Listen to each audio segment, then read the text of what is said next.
Hey guys, இன்னைக்கு cute and எலிகண்டான ஆனா Elisha theme cake தான் பார்க்க போகிறோம்.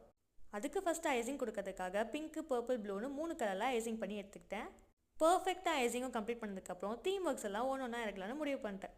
உங்கள் யாருக்கெல்லாம் ஆனா எலிசா தீம் கேக் பிடிக்கும் மறக்காம கமெண்ட்டை சொல்லுங்கள்.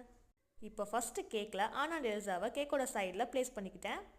ப்ளேஸ் பண்ணிவிட்டு எல்லாம் கரெக்டாக இருக்குன்னு அதோட செக் பண்ணிக்கிட்டேன். அதுக்கப்புறம் கேக்கோட டாப்பில் நிறைய ஸ்டார்ஸ் இருக்கிற மாதிரி எஃபெக்ட் கொடுத்து எடுத்துக்கிட்டேன்.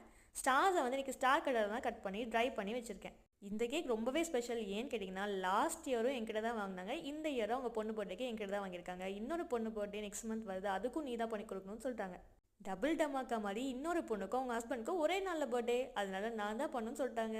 அப்படியே அதை என்ஜாய் பண்ணிக்கிட்டு கேக்கோட டாப்பில் இவர் பேர் என்னன்னு எனக்கு தெரியாதுங்க, ஆனால் இவரை தூக்கி கேக்கோட டாப்பில் ஃபிக்ஸ் பண்ணிட்டேன். இவர் யாருன்னு மறக்காமல் கமெண்ட்டில் சொல்லுங்கள், தெரிஞ்சுக்கிறேன். பாப்ஸுக்கு 6th பர்த்டேனால 6 நம்பரையும் ஃபானில் கட் பண்ணி கேக்கோட டாப்பில் ப்ளேஸ் பண்ணிட்டேன். கூடவே கொஞ்சம் ஃபக்ஸ் பால்ஸையும் ப்ளேஸ் பண்ணிட்டு இந்த டிசைனை கம்ப்ளீட் பண்ணிட்டேன். இந்த டிசைன் உங்களுக்கு பிடிச்சிருந்தா மறக்காம சேனலை சப்ஸ்கிரைப் பண்ணிக்கோங்க.